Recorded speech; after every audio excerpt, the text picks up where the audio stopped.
two guests followed, observed, and participated in the events in the region, but also followed European politics and transatlantic relations and witnessed many major events and processes of the contemporary world. I will now move to the first part of today's panel with a question to both panelists on the legacy of the 1990s, a topic they have both written about. In your opinion, as persons who witnessed the events, discussed them with relevant regional and international actors, wrote about them, and organized conferences about the region in the 1990s, what is the legacy of those years now in the region? Ivan, maybe start with you. Thank you very much, Slobodan. Congratulations on the 30th anniversary of Bosch, and it's very moving to be reminded of the whole history and of the events that you portrayed. And of course, I remember very well that day when bombs were falling and we were talking about EU integration to the students of the Belgrade Open School in June 1999. And of course, remembering Misha's call that suddenly came at the end of the lecture asking, how is it, how are you surviving, you know, and what's the outlook as a dear friend. And I must say, I've known Misha thanks to Sonia Licht, who introduced me to Misha, I think in 1989 or 1990, I can't remember the exact year. So we've been around together, all of us, and it's really very moving also to have seen a lot of friends and colleagues coming to this event, and it makes it even more exceptional to have all of you here in the room. So without taking too long, I'll mention some of the key things. We always must go back to 1989 and the fall of the wall, which many countries understood was a turning point. The fall of communism, when countries in Eastern Europe claimed and wanted to return to Europe, as they were saying. And that same moment, Yugoslavia, that had relations with the European Union, or rather the European community, since I think the end of the 70s, and that seemed like the most likely and first candidate to join the community, later the Union, in fact took a dramatic and catastrophic turn that was exceptional to all other countries. We were the proverbial car driving in the wrong direction on the highway. As the saying goes, as there was a return to the end of history, but as Misha Glenny rightly put, there was rebirth of history happening in the worst way in this country. And that's, I think, one of the strongest memories. It was the end of three communist federations, the Soviet Union, Czechoslovakia, and Yugoslavia, that happened in the worst way. It was the Milosevic 90s that left a catastrophic legacy of a criminalized society and a criminalized state, but it was also a time of hope, because there was a birth of civil society, there were the protests against the war, endless demonstrations since the early 90s, since the first attack on Dubrovnik by the Yugoslav People's Army, the strikes at the University of Belgrade, jumping over many events, the victory of the opposition in the local elections in 1996, the days and days of protests all over Serbia, and the victory in 55% of cities of Serbia that was a springboard towards the elections of 24 September 2000 and then 5th of October that we marked just a few days ago here in Belgrade. And I think that is something that we will always remember in these very bad and very good ways. And without taking too much longer, I cannot not mention, Slobodan, that this here place is where the tribuna, the panels of Druga Srbija took place in 92, 93, and people who come to mind who are no longer with us, like Stojan Cerovic or Vladimir Dimitrievich, friend, or Ivica Mimica, were here to propose, and allow me just to say that Druga Serbia, which is so maligned among nationalistic circles, is nothing else than a democratic European Serbia. The struggles of the 90s were to instigate the rule of law, an open society that would become part of the European family, while retaining the cultural, historical, religious, and other particularities of other societies. That's what the other Serbia was about, and I still think we're in the same business. So, Misha, what do you say, the legacy of the 1990s as a writer of history of the Balkans? First of all, dobro večer svima. It's great to be back in Belgrade. I'm not here often enough, but thank you very much for the invitation. Thank you to the Belgrade Open School, and it's a real pleasure to be on the stage here with Ivan, and also I'm thrilled that Sonia Licht is in the audience as well, because most of what I've learned about this country and the region comes from the two of them. So blame them if I say anything stupid. This is I mean, Ivan was extremely economical, I thought, with his answer, and did a very good job. But the issue of the legacy is a very complicated question. I'd like to pick up on one thing that he said about Yugoslavia being in a good position as we move towards 1989, for possibly being considered for having a closer relationship with the European Union. I think it's worth remembering that Yugoslavia, the Communist Federation of Yugoslavia, was not an ideal, or the Federated Socialist Republic of Yugoslavia was not an ideal state. There was a lot of secret police activity, but when you came from somewhere like Czechoslovakia or East Germany or, God forbid, Romania or Albania, there was a real breath of fresh air when you got to Yugoslavia. You felt as though there was genuine debate, a genuinely spontaneous culture which sometimes aroused the wrath of the party and cultural, leading cultural politicians. But on the whole, it was a really exciting place to be. Romania and Bulgaria were regarded in Yugoslavia as rather poor cousins, and one thing that Yugoslavs were often able to comfort themselves with is that they weren't Romania or Bulgaria. And so when you see the process from the late 80s to 2007, when Romania and Bulgaria became members of the European Union, it was a big wake-up call for everybody, particularly here in Serbia, to see that Romania, of all places, had joined the European Union. And that gave, I think, to an extent, that gave the former Yugoslavia, the constituent parts of it, a chance to reflect on what had gone wrong.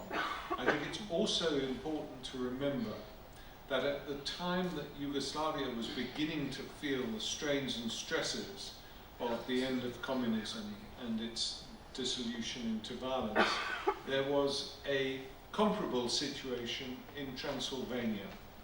You had a very similar group emerge amongst the Romanians, called Vatra Romanesca, and you had some very unreasonable nationalist voices coming out of parts of Hungary, and there were violent incidents, and people were killed and people were injured, and that process was stopped by a political process that began in Budapest and Bucharest where basically the two leaderships and the elites of the countries got together and said, actually, we don't want this to happen. Let us implement some measures which are going to prevent the inflammation of nationalist passions. And here in the former Yugoslavia, what happened is the leaderships, first in Serbia and then in quick succession of Croatia, decided that that was not a path that they were going to go down, but it was a conscious decision. And you then saw the beginning of a process whereby the state itself and heads of state deemed and projected through the media that it was permissible to take the life of other people. And the spiral began. It began really, I would say, in May and June 1991 with the massacres in Croatia, and then after that it just went downhill.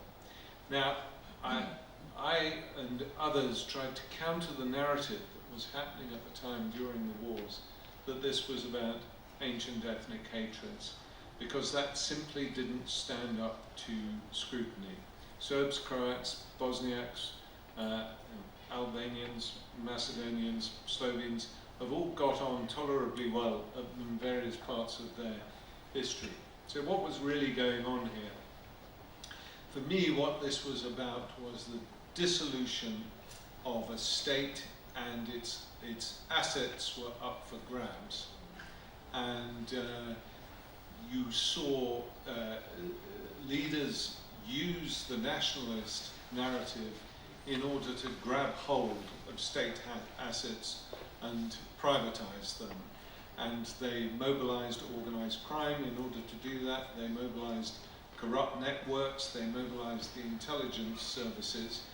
And this is where I want to come to the legacy, which is not exclusive to the former Yugoslavia, but it's made everything much more complicated in the former Yugoslavia than it has, say, in countries like Romania or Bulgaria. And that is it is very easy and very quick for a culture of corruption and criminality to put down deep roots in a society. It's then extremely difficult to pull out those roots and to try and steer a society back towards some form of normality. And this issue, which affected the former Soviet Union, which affected all of the former communist states, is one which none have successfully overcome, but some countries are battling with it more successfully than others. And really that, for me, is the primary legacy and difficulty of these territories, encapsulated in one event, and that was the assassination in March 2003 of Zoran Đinđić. Zoran Đinđić was, to my mind, attempting to drag Serbia out of the 20th century into the 21st century in a very short space of time. And the conspiracy which was responsible for his murder were all the usual suspects of those who had made huge sums of money and revelled in the violence of the 1990s. And it's something that this country and other countries in the region is still struggling to overcome. So with this legacy of corruption, organized crime, political assassination, we come to the perceptions of the region that the events of the 1990s and of 2003 made about Serbia and the region in Western Europe. So these perceptions, do they still operate as a potential hindrance to faster EU enlargement, in your opinion? Well, another big question. The simple answer is yes, but what one has to remember first of all is that when the wars ended here.